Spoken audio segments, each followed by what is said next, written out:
around the world. Join us through the week for a variety of shows discussing various topics, celebrating the divine in all of its forms, through nature worship, rituals, education, and building bridges of community. Unmuted. Welcome to Nature Spirituality with Selena Fox. This is Selena Fox, and we begin an exploration of ancestors with a podcast on ancestors' pathways. One of the things that I like doing as part of my own way of connecting with ancestors is to do an honoring as I begin a particular working. So I share with you one of the ways that I found it helpful to do this. I have with me 3 candles, and each of the 3 candles represents one of the 3 pathways I will be talking about tonight. 3 different types of ancestral explorations and connections that you may want to consider as part of your own spiritual practice. And wherever you may be, all of you listening live and all of you listening later, let us take a few moments now and connect with ancestors in a more universal sense, knowing that the ancestors, those who have gone before, can be part of our lives and we can be part of their lives as part of spiritual practice and development. Ancestors, we call to you. Ancestors, we honor you. Ancestors, we remember you. Ancestors, be with us. Ancestor, guide us. Ancestors, teach us. Ancestors, be in us. So be it. Welcome, ancestors. We call to you as ancestors of family. Ancestors, we who descend from you through bloodlines or through adoption or a combination. Ancestors of place and culture, of locale. Those ancestors who are connected with the land where we dwell, connected with the nation, the culture that we identify with. And we call to the ancestors of spiritual tradition. We call at this Lunasa time ancestors who have been part of Celtic spirituality and culture and spiritual traditions from the past that have manifested as contemporary forms of nature spirituality. We call to ancestors of other paths and cultures and spiritual traditions that are part of our own spiritual legacy and heritage and ways of being. And we call to ancestors all and ancestors yet to come. Come and be with us and guide us now and in the times to come in our work with you. So be it. Ancestors. Why work with ancestors? Why connect with ancestors? Well, ancestors are part of our DNA. There's a biological dimension to it. There's a spiritual dimension to it. There's often also, for family ancestors, some type of cultural dimension to it. And we also can deepen our understanding of our environment by understanding ancestors who are connected with the land where we dwell, where we visit, where we make our homes.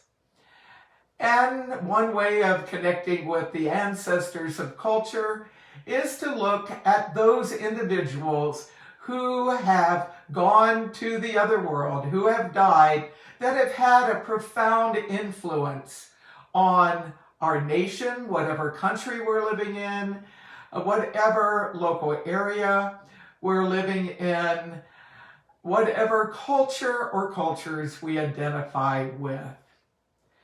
And we also need to be aware of the living tradition of the ancestors that are connected with the path of spirituality that we identify with, that we practice.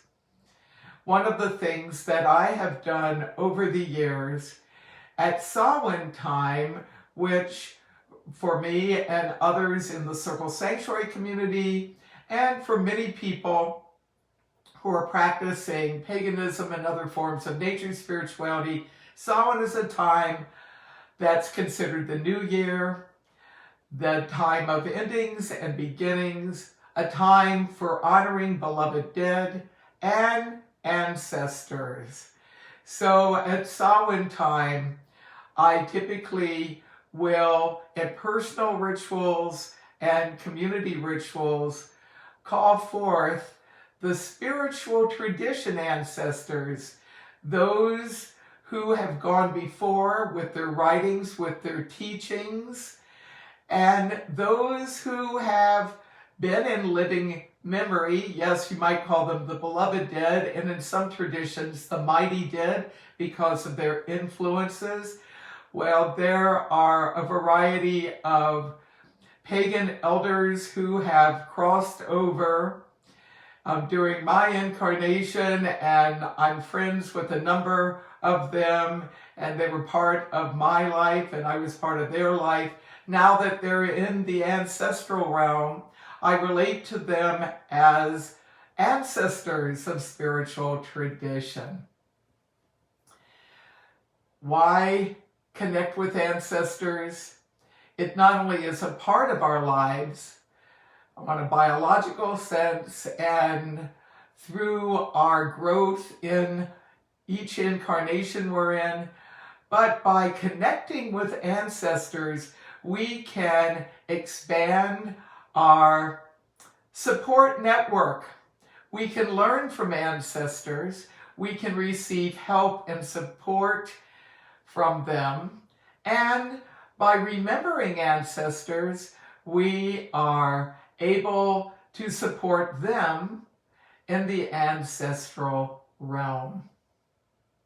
Some people find connecting with ancestors in one or more of these three ways as an important part of shifting from our day-to-day life circumstances where we're with our thoughts and things that we're problem solving and processing with.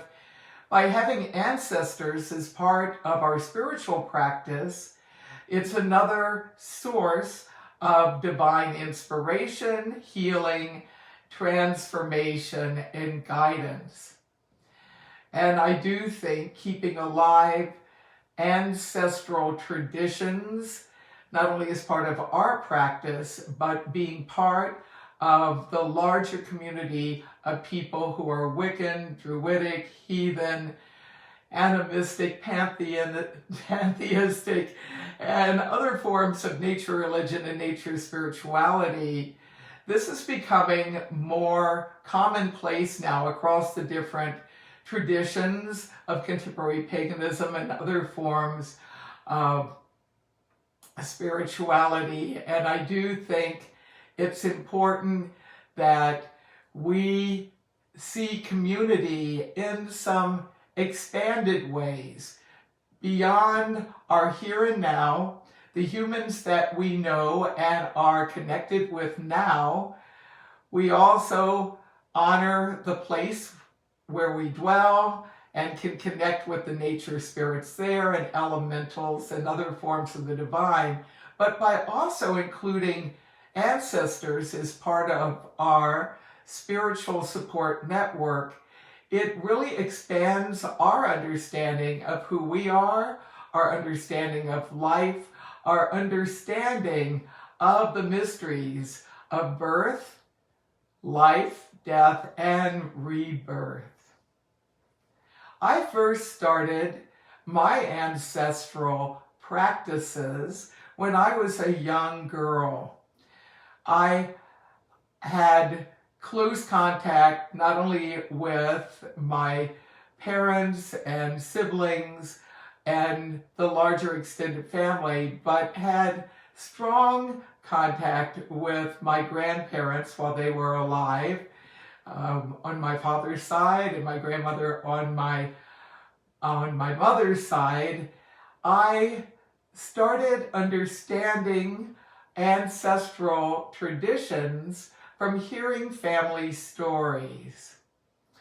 And collecting and working with family stories is a really powerful way of beginning on the path of ancestors of family. Within my family system, and its multi-generational form right now, some family members have adoption as part of their connection with our family system. And I think it's important to be aware that when one is adopted in a family, you not only have the ancestors of those who are the family members that have adopted you, but you also have ancestral connections for those that you descend from biologically. One of my strands of ancestry is Scottish. And in Scotland, in ancient times, and even to the present day, family groupings are often known as clans. And within clans, there may be a number of different families with different surnames. And certainly there have been some historical dramas in print and in video, film, television, and other forms of media that really take a look at Scottish family connections and how clans were set up. Often those who became part of a clan took on the surname of the clan, even if they were not directly descended from those who were carrying the surname. And actually, if you go back far enough in history, you will know that before there were surnames, there were just names, and often it was one's name and from the place where you have been. In Wales, I also have some Welsh ancestry. The surname piece didn't come in until much later. And one of the things about collecting ancestor stories, and there'll be a separate podcast on that, is being able to not only be aware of some of the ways that family systems organize themselves, but how surnames themselves can morph and change over time. Certainly those who came from Europe over to the USA had many different processes for that, sometimes as part of leaving a country of origin and then coming to the United States. One actually had a name change or a spelling change, or whoever was handling the records would not necessarily have the correct spelling for that. So there are a number of complexities as one does some exploration of the family pathway of connecting with ancestors. The good news is that is the form of ancestral research and writings that's probably most easy to access. And there are whole databases that are now online, complete with all sorts of information where you can get some information about your ancestors or family, be it by blood or adoption. In having a understanding of your family ancestors, you can come to understand about patterns and traditions, both functional and not. And I've had people talk with me who have come to one or more of my ancestral workshops in the past and have said, well, what do you do if you've grown up in a family where there has been conflict, dysfunction, and separation, estrangement, and that type of thing? You know, can I do family ancestor work if there's challenges working with living relatives? And yes, you can actually connect with ancestors of family back in time, and sometimes creating an ancestor altar and honoring ancestors of various family lines on that altar, and inviting that to be a place where you connect with your ancestors of family. You may find you get inspiration and support coming to you through dreams, through meditations, through flashes of insight from those who have gone before that can assist you as you navigate the ancestral realm of family. I find it helpful to also explore and learn about the ancestors of locale, of place, of country, of culture. Wherever we find ourselves making a home, and this also can apply to visiting a place and dwelling there for a time, you are having interaction with the dynamics of what's in that environment. I think you can find some wonderful ways to connect more fully, not only with the natural world in a particular location, and the plants, the animals, the elements, all the forms of nature spirits, but by also honoring those who have gone before, those who have dwelled where you are dwelling, honoring them. That can deepen your understanding and your connection with the place where you live or where you are dwelling, and can bring about some insights about how to more effectively connect with the land, connect with place. Also can be helpful for home blessing, not only protection and cleansing, but blessing your home with well-being. I live in southwestern Wisconsin, USA, in an area known as the Driftless Bioregion. And some of the villages near to where I make my home, I live in a forest, so I'm not right in a village or any kind of populated area, but I go into some of the local villages as part of daily life. And the Scandinavian and the Celtic influences are very much intertwined with the land in these parts. And the village of Mount Horeb has really strong Scandinavian roots, and some of the imagery in the local town really reflects that Scandinavian heritage, even though now in the 21st century, you are having people from many different ethnic and cultural backgrounds and nationalities. Mount Horeb, Wisconsin has become very diverse.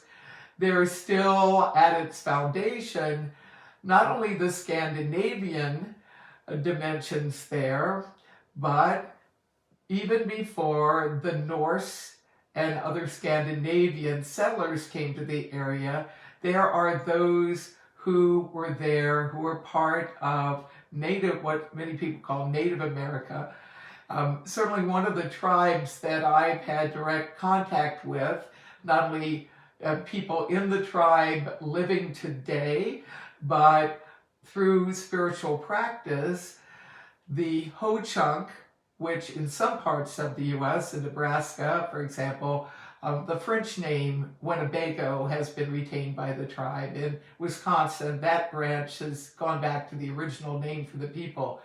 And I am honoring the Ho-Chunk and the peoples that were here on this land long before them even. So right here in this particular part of southwestern Wisconsin, USA, there are layers of cultures, and when I call to ancestors in place, sometimes I'll do this as those who have gone before, or I'll call to the ancient ones. One tradition with locale that has become more widespread in recent years is to do some research on those who have gone before in the particular area where you live. And one of those ways is to name native tribes or other peoples who have been associated with the place, and to do an honoring as part of ceremonial work. So that's another example of a way to connect with spirits of place.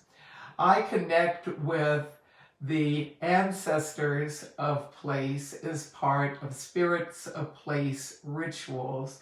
So I will often pour a libation. It may be apple cider made from some of the apple trees in this area, or it might be an herbal tea, it might be water. I do a libation, and I honor not only the spirits of nature, but I honor the ancestors of place and pay respects and deepen my connection. For ancestors of spiritual tradition, one of the things that I have done is to create a list of those who have been writers and teachers, whether I have shared FaceTime with them while they were alive or not. I have a list of those who have been important in my life, and though they are in the other world now, I do honor them. One way I've done this at Samhain is to have a ancestors, pagan elders in the other world altar, and have had photographs or copies of books or some other tokens of remembrance there. Over the years, there actually have been some lists compiled of pagan elders and teachers and spiritual leaders who have crossed over. So stay tuned at Samhain time. They often are shared on social media and at websites. So that can be a way to be able to access that. I came across a YouTube video recently. Someone who was taking part in one of my live streams let me know that a television program that I had been on back in 1987 was actually up in YouTube, and I did a presentation on witchcraft, Wicca, and paganism as part of one of the talk shows back then, the Sally Jesse Raphael, and two of the people who were there on that show with me are now in the other world. So I do a shout out to Scott Cunningham and Ray Buckland, and am so thankful for friendship over the years, and thankful for them to continue to be guiding forces within paganism today. Some others on my personal list: Deborah Ann Light from New York, and then later Florida; Margot Adler from New York; Marianne Weinstein, and Elaine McCoy, Catherine Hines. And I mention these names as well as Deanna Alba and Gloria Gonzalez and Lady Sybil or Carol Gaynor, because we honor them at Circle Cemetery. Each has memorial markers at our cemetery. And as part of this series of ancestors workshops that I'm doing as podcasts, I will be talking specifically about working with ancestral places, and cemeteries can be a powerful way of connecting with ancestors, not only of spiritual tradition, but of your locale as well as of family. What are some ways to move forward with selecting an ancestor pathway and deepening your connection with ancestors? If you already have an ancestral practice, then if you haven't done so already, I invite you to journal about it or write something about it, taking a snapshot, as it were, of it in at this time, writing down some of your practices, rituals that you do. Begin by writing how ancestors are presently part of your life. One of the reasons for setting that down is it helps not only to organize your thinking, but it can be really wonderful to look back over that over time and be able to reflect on how your own ancestral practices evolve. Another thing that I recommend early on as one is seeking to start or expand ancestral practice is to create an altar, an ancestor altar. Now, I know some people have a spot on their main personal altar, or if they just have one altar, a place to honor the ancestors there, and certainly that is an approach. Having a separate ancestors altar can really be helpful because you can let that be a focal point for your ancestors' work, and you may find it helpful to have that altar in a place where you also store ancestral material, ancestor stories you collect, book of ancestors rituals that you work with, ancestor meditations that you've done, spiritual journals where you note that, ancestor stories and research.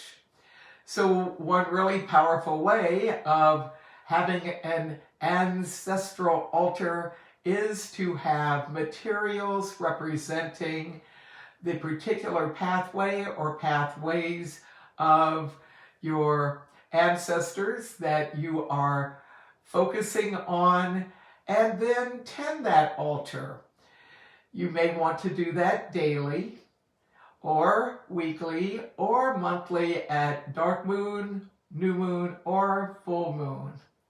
Some work with their ancestor altar at each of the Sabbaths, the solstices, the equinoxes, and the midpoints between. One simple way of having an ancestor's altar is to have a candle representing each type of pathway. I have 3 candles. The one in the center I have to represent family, ancestors, and then ancestors of place and ancestors of spiritual tradition, also important. One of the things about having an altar and having a place where you store your ancestral materials, you will come to associate that place with the ancestral realm, and by going to that place, it will more readily open your consciousness to be able to honor ancestors and receive guidance from ancestors. In addition to having an altar, being able to find a way to collect the information that you gather about ancestors of the different pathways, as well as to share reflections and experiences, chants, and other things. One of my favorite ways of being able to connect with ancestral culture pathway is to go to a place which has people who are connected with a particular culture. And I have some Swiss ancestry on my mother's side, and I've gone to New Glarus, Wisconsin, and attended events there to learn about the folklore and the folk ways and the folk music from that particular culture.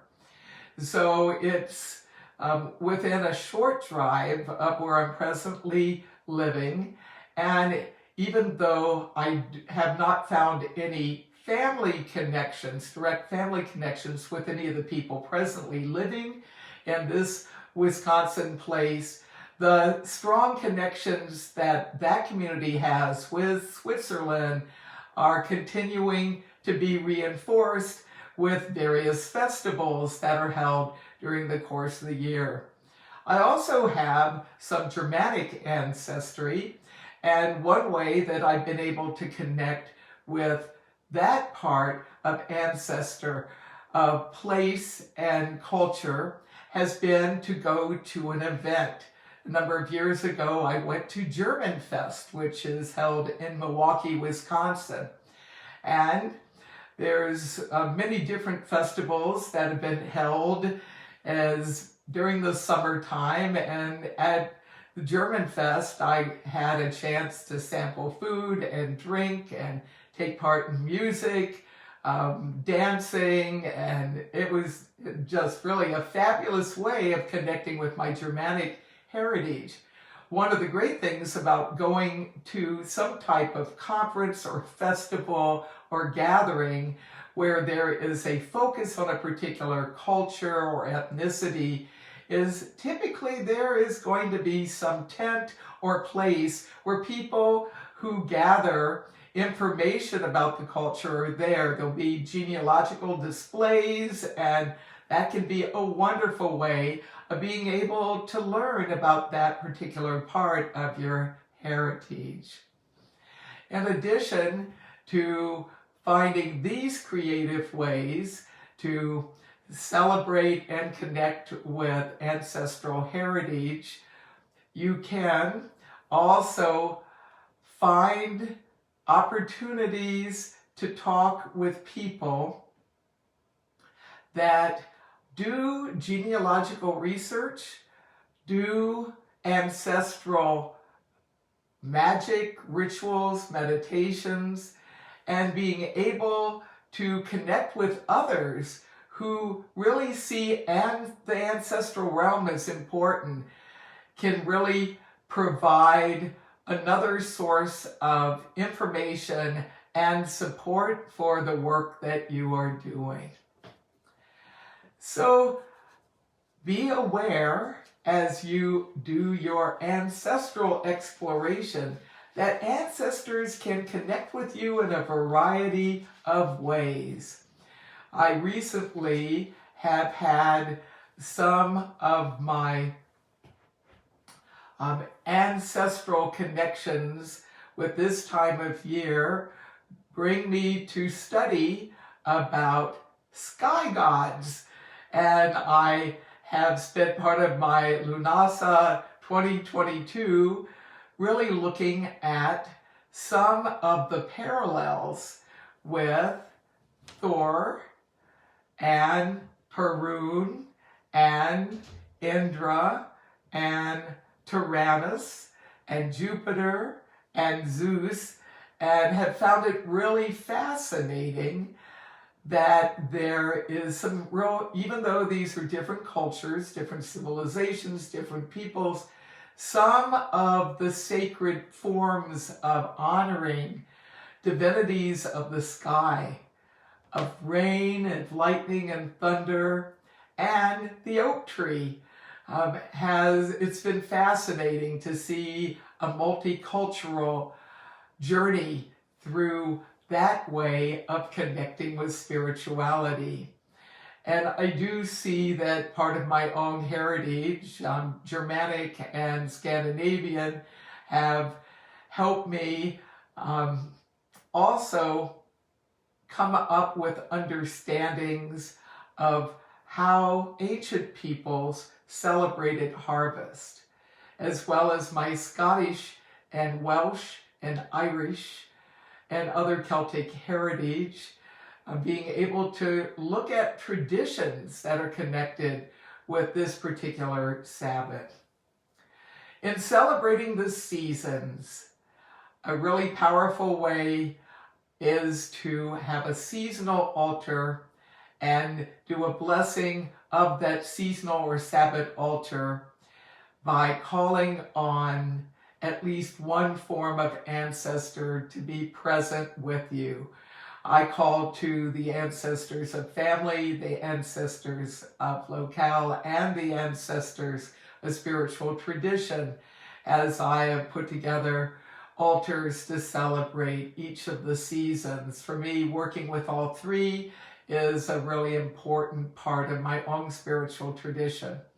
I know some prefer to focus on just one pathway.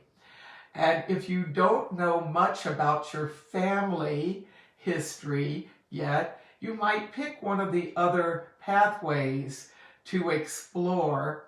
It may be more accessible for you to be able to gather information and to attune. Some things to talk about now about how ancestors can communicate with us.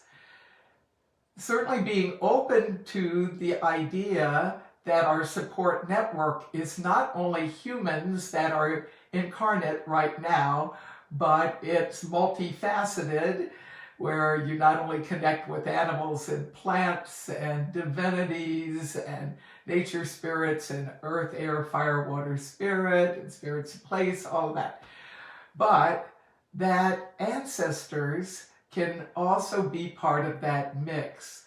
So being aware that honoring with words, with song, with some kind of offering is a powerful way to develop that relationship and to be open to contact with communication.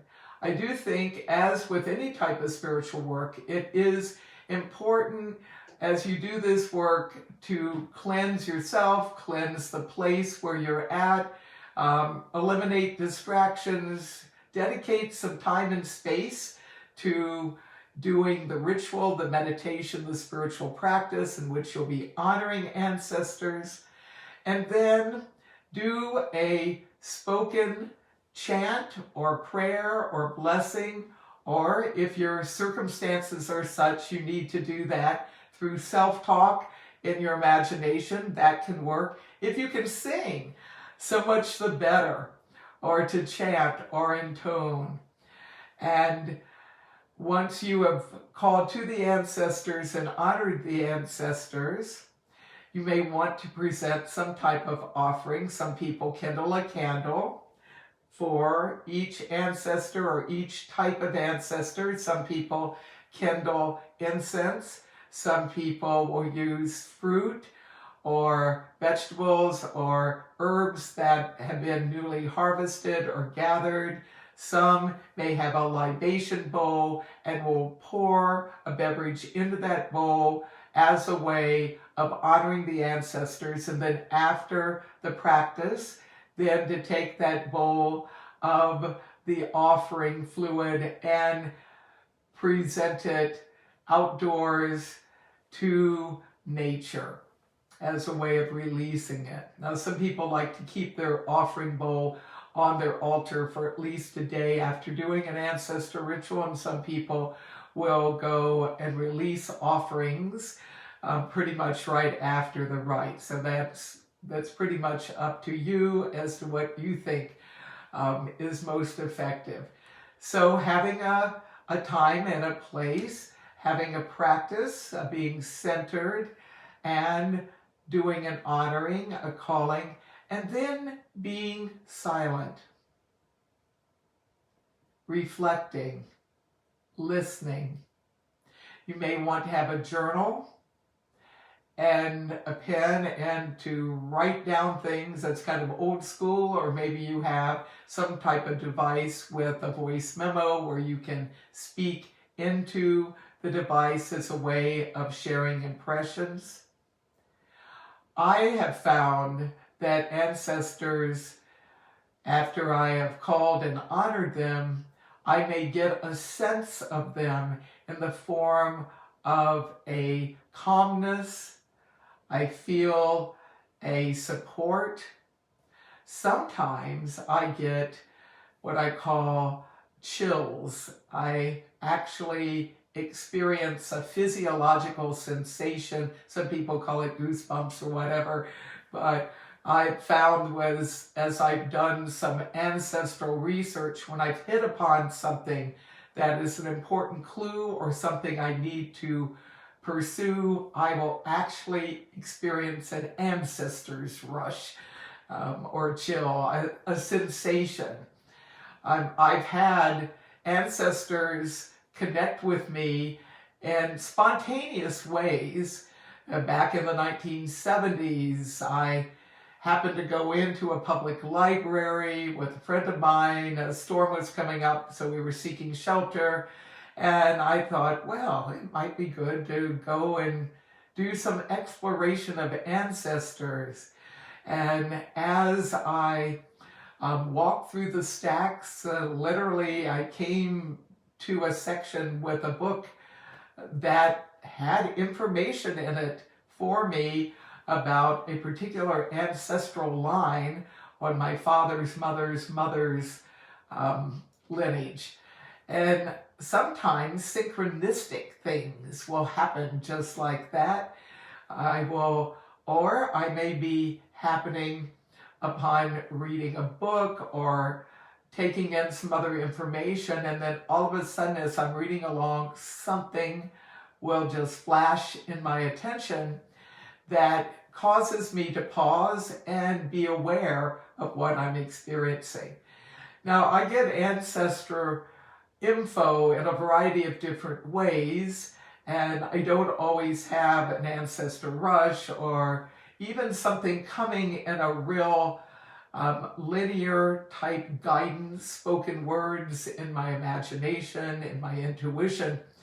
I'm aware that the ancestors can work with us in a variety of ways, and sometimes I'm being drawn to look at a particular concept or symbol or tradition, and as I've done research, I've later discovered that there is a strand of ancestry within my own family that has direct connections with that. So what's another way to connect with the ancestors and have them share information and experience and commune with us? Talking with others about your ancestors and listening to them as they talk about theirs. Toasting the ancestors, celebrating them, spending time maybe and block out an hour or two, at least once a month, and really allow yourself to delve deep into some form of ancestor study. If your life circumstances are such, being able to do deep study of a family ancestor or a locale ancestor or a spiritual tradition ancestor might be difficult, know that there are ways using online searches where you can call up some information pretty quickly and be able to get information that way as well. I do think chronicling your ancestral work is really important. And I also think we need to be able to honor our ancestors throughout the year, not just at those times of year connected specifically with honoring ancestors. Ancestors are a living part of my own personal practice, and I see myself as also part of the ancestral traditions that have been part of humankind's experience across the ages and through time. In talking about ancestral pathways, I'm doing a whole series of podcasts, and we're going to have a chance to take a look at ancestral stories. This is not only a way of effectively gathering stories from those who are alive, who have stories to share, but doing different types of research. Yes, going to places where that information is available online as well as in person, and taking facts and things that you've discovered about a particular ancestor or a line of ancestors that you can then weave together in a narrative, either through writing or by doing an audio recording or a video, or perhaps incorporating it in some other form of expression, creating a poem, writing a short story, a theater piece, creating music, doing a painting. Many ways to give the ancestral stories that we gather some form of expression. We'll also be taking a look at ancestral places. Places where ancestors have dwelled, where they were born, where they died, where they were buried, if burial is what happened at the end of life, or ashes scattered. Places where ancestors were married, places that ancestors worked, studied, visited, and places where ancestors are memorialized.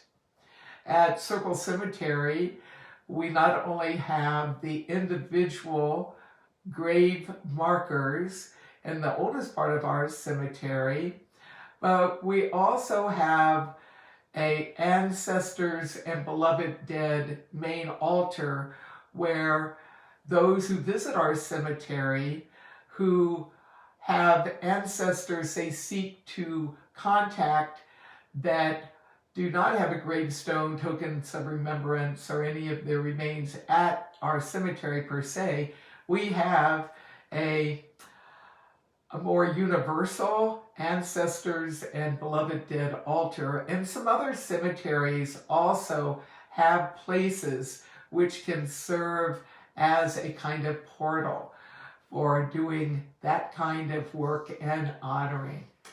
And we'll take a look at ancestor altars, how to create one, how to work with one, what kind of offerings to work with, temporary altars, long-standing altars, ancestral shrines, altars that you create that are part of life passage ceremonies, ways to have ancestor honoring as part of households that you're part of communities you're part of, creating shrines not only indoors but outdoors, and taking a look at ancestral altars across different traditions and around the world. And ancestors' rituals. What type of rituals can we create and perform in our own personal practice? What are some rituals that can be household or family rituals that are done on a regular basis or at a particular time, once a year or once a month? What are ancestor rituals that you can do with large groups of people?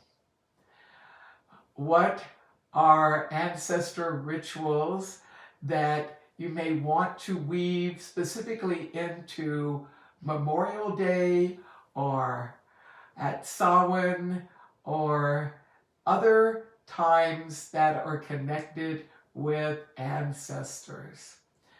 So in each of these workshops, I'll be sharing some of my own experiences as well as some of my learnings across the years. So in conclusion, let us take some time now and recognize that ancestors can be honored and connected with. Ancestors can be part of our lives. Ancestors may speak to us in dreams, in flashes of insights, through meditations that we do, through journeys that we take. There are many different ways to connect with ancestors, and there are different pathways. Our family, we honor those who have gone before us biologically, genetically, in a way that's right for us and them. We honor also those ancestors of family for any family that we may have been adopted into, or if we're part of a family of choice, when have been adopted, maybe not legally so much, but part of a contemporary Scottish clan system or other system group, being able to recognize family and the power of ancestors and family across the generations. We also honor the ancestors of locale, of place, of culture, of nation. We recognize that when those who have had an important impact on our local area or our nation have crossed over, it's important to pay respects and to remember and be appreciative of what they've contributed. Some people in the USA will honor the founders on July 4th, America's birthday. Some people who are connected with First Peoples in the Americas will connect with Indigenous Peoples Day as a way of honoring the ancestors that have gone before, that were very much part of the land in a particular area or in a large region. And as far as ancestors of spiritual tradition, I invite you to consider making a list if you don't already have one.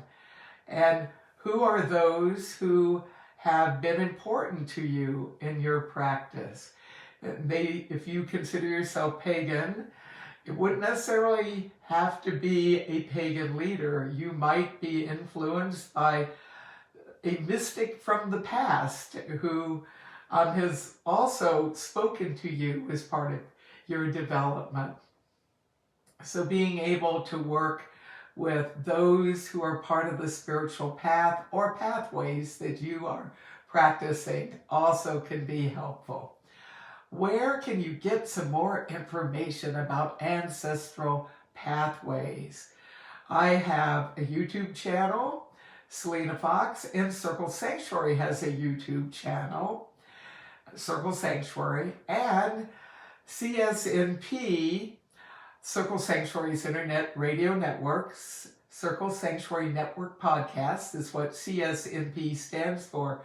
We have more than 800 different hours of podcasts that are archived, and you can take a look at what's in our archive by going to circlesanctuary.org, going to the CSNP page, and you will find not only some podcasts from the past that I've done, but some of our other podcasters have done.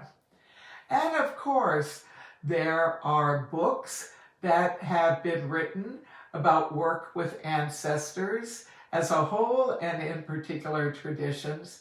There are genealogical societies that have libraries, that have websites that can be a great help to you. Genealogical libraries, I've had really positive experiences with that.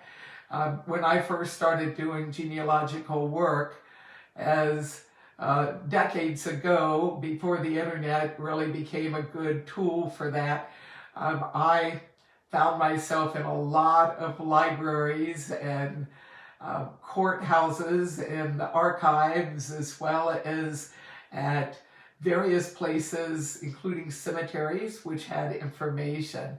So there's a whole variety of resources available for ancestral exploration.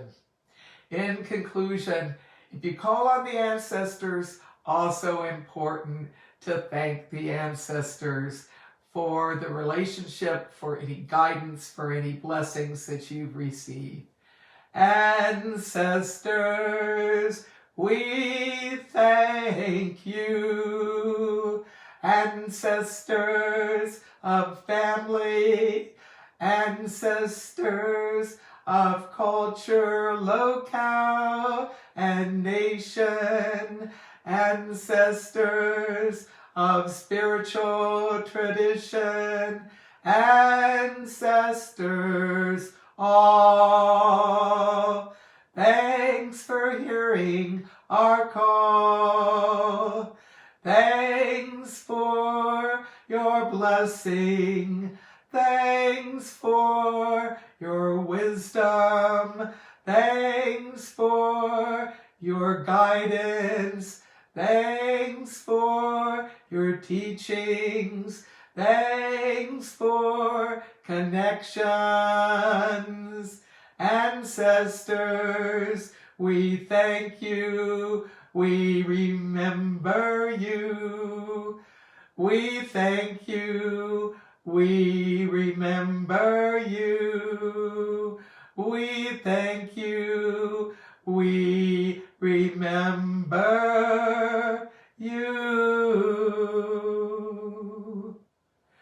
Thanks to all of you who have joined this Ancestors Pathway workshop via Nature Spirituality Podcast live on CSNP, and those who will be listening later at the link that we have at the Circle Sanctuary website for CSNP. We're also a shout out to you who are listening via Spotify, Apple Podcasts, and other streaming services. And a special thanks to all of you who have joined me live through my Selena Fox Updates, my main Facebook page. I invite all of you to tune in next Wednesday for more ancestral explorations. Thanks to all who have joined live and later, and bright blessings.